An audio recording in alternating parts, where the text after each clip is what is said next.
On IG today, I saw this woman destroying a car using what looked like a screwdriver. She was stabbing the glass, the front glass. She was stabbing the hood of the car. What's craziest about this is her reaction to someone filming her. She said very calmly, "Don't record me. He cheated on me." This is what anyone would do. And to me, this was astounding. And I showed it to my wife, and she had the same reaction to that part, which is the idea that we believe so heavily, so strongly that our feelings, our emotions are the truth. And they give us a pass, because if I'm upset enough, everyone should accept that. I should be given a pass. You should expect this type of behavior. We should expect a lack of control within ourselves when we're under the influence of our emotions. Therefore, I wanted to talk about how emotions and feelings are not truth. If you haven't seen it yet, check out my video on truth right here. To a certain level, most of us can understand, yeah, my feelings are in truth, right?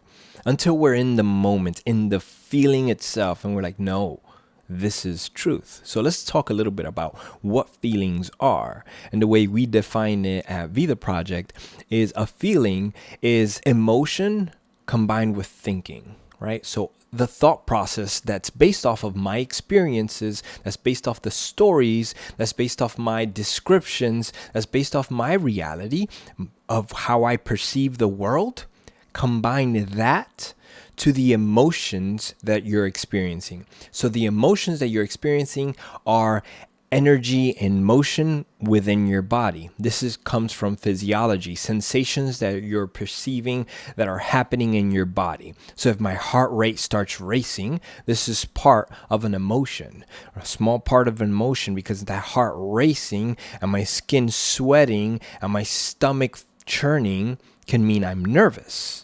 Can mean is the key factor there, because that meaning is applied by the thinking, and that's what converts it into a feeling. So emotions are the sensations that we're experiencing in our bodies packed together. Now, a feeling is when we have those emotions and we apply meaning from our thinking to it. That is what we call a feeling. The reason why we have names for feelings, because they involve thinking.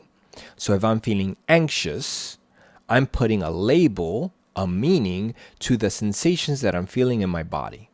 But if we use awareness, we can see that those sensations in our body can also have different meanings. Excited can feel the same way. Heart racing, skin sweating, stomach churning, that could mean excitement. It could also mean that I ate something that's not sitting well with me. It could also mean that I'm exercising after I drank some water.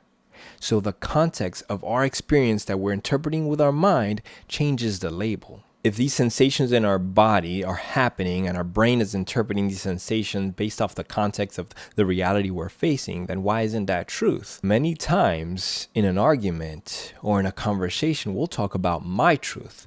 This is my truth.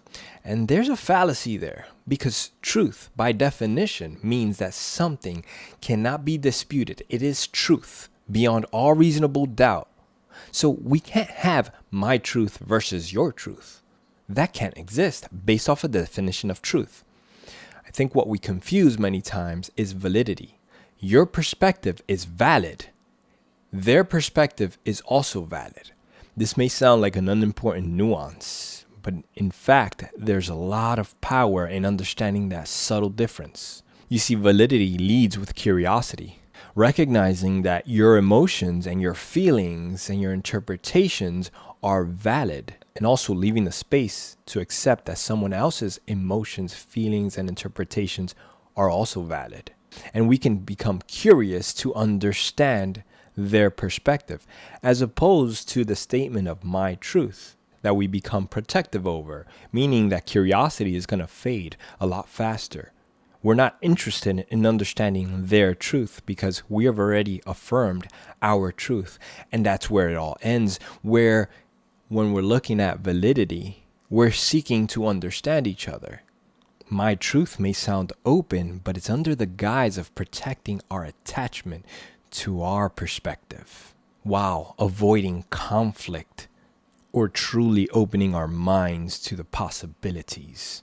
Therefore, if we seek to understand how someone else is valid and express how we believe we are valid, we are opening up the discussion to find mutual ground, to find mutual understanding of each other, as opposed to trying to solidify the truth that we all must agree upon, which is never going to happen.